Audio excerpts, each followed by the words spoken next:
Today, we want to discuss the major factors that influence acceptance or resistance of change. These factors are classified into two, which will include the characteristics of the change and the nature of the society in which the change is being introduced. If the change comes with very good characteristics, then it's likely the change will fly. If the change comes into a society that has all that is necessary for it to succeed, then the change will also go well. But it can be vice versa, of course, we know. But let's start with the characteristics of the change. In discussing the characteristics of the change, we're looking at those factors that are specifically attached to the change.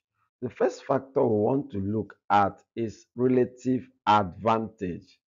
When a change has a relative advantage over an existing practice, it is very likely that the level of acceptance will be higher. Look at what we mean by relative advantage. You are bringing a change into a society, and then already there is a way of doing such thing in the society.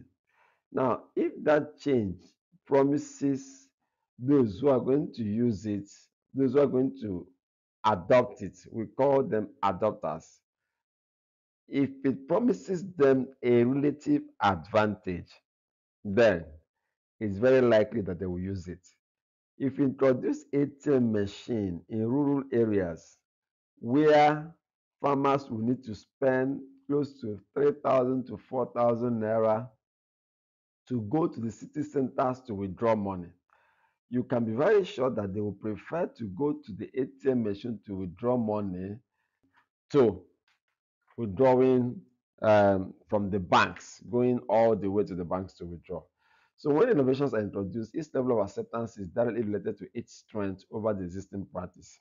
Usually, considering that farmers may desire urgent results, changes that guarantee immediate results are preferred to those with long-term results.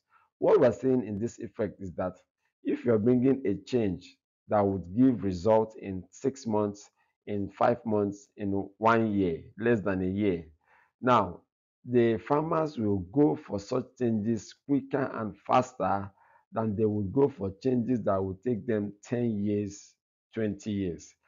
Um, if you have an improved variety of Iroko tree and then you have an improved variety of cassava, you would be expecting the farmers to go for the cassava because the result of the cassava comes with a shorter gestation period. We look at the cost. Cost here will relate to the physical implication of adopting an innovation, the marginal loss or benefit in adopting the innovation. What will the user lose? What will the adopter stand to lose by utilizing this particular change? It's true that we have said earlier on that changes that have relative advantage will easily be adopted. But in situations where such changes that come with relative advantage also comes with high level of cost of adoption, it's very likely that the rate of utilization will be very low.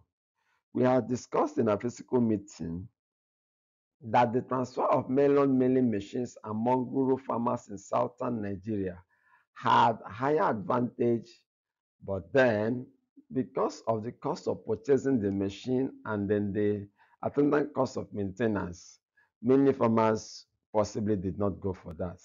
Remember that the cost here does not just have to do with the fixed cost, but then there are also other elements of costs of maintenance, costs of um, doing other things around, learning how to use the machine, all those elements will come to play when it comes to farmers accepting an innovation. Complexity, class in complexity, we're looking at the simplicity in understanding an innovation, the simplicity in understanding the change in discussion. Complex new farm practices may not be attractive to farmers if they are not brought to the simplest level of their understanding. Extension agents are involved in technology transfer, and they are usually advised to teach users within the context of what they already know. It's a common saying that we move from the known to the unknown.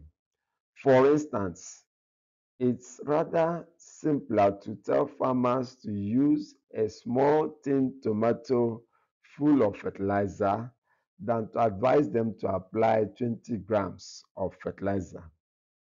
Here is the risk that the farmer may not be able to know how to go about measuring 20 grams of fertilizer. You will need to get a scale, learn how to read the scale, learn how to adjust the scale, the content in case it's below, is above, or how to adjust as well in case it is below. Visibility. The extent to which the outcome of a change is visible may vary across improved agricultural practices. Currently, we are having a campaign on the utilization of provitamin A, both in carrots and cassava. Now, if you tell a farmer that a certain cassava variety will come with vitamin A, and then tell the same farmer that a certain variety is coming with higher yield, maybe 100% increase in yield, there is every tendency that the farmer will go for the one that is coming with higher yield because that is more visible.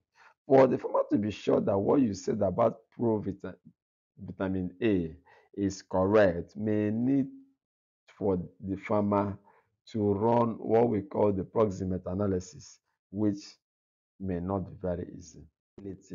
In the visibility, we focus on the ability of the experiment to be carried out on a small scale. If an experiment cannot be carried out on a small scale, it will be difficult for such changes to be accepted. It will be easier for the farmer to accept the use of fertilizer than it would be for the farmer to accept the use of tractor because apart from cost, tractorization cannot be done on a fragmented land. Usually also, in extension, we do the small plot adoption technique, the SPAT, the on-farm adaptive research, the offer, and all these things usually are done at very low scale. Next, ability. In compatibility, everyone in class will recall that innovations are not introduced in vacuum. So before these innovations come, you will also remember that the farmers already have their existing practices. It is their existing practices that we are coming to improve. Now, as we try to improve these existing practices, it's good that we ensure that whatever new thing we are doing does not go against the social norms and values of the society. Take, for instance, in the northern part of Nigeria, which is more of Muslim dominated, they frown at the idea of consuming pork. If you go to the north to introduce innovation on piggery, on the production of pork, you know, it will not likely sell. Yes, first of all, someone needs to raise pigs first before he can now kill to prepare pork. So when someone is not comfortable with raising pigs, he's not likely to accept it. Even in our other communities, there are one animal or the other that we revere, People have this special interest on certain animals. So if people do not eat grass cutter, you cannot go to introduce innovation on cultivation of grass cutter in such places. In situations where the new technology is compatible with existing practices, it will affect the rate of acceptance or otherwise. Additive or substitutive. An innovation is additive if it comes in to complement an existing practice. Such innovations are usually easily accepted. But when an innovation comes in to supplement an existing practice, such innovations are rarely accepted. Want to thank you again for your time and for giving attention to this lecture. In the next lecture, we're going to look at those social characteristics that will influence the acceptance or rejection of change, of innovations in the society.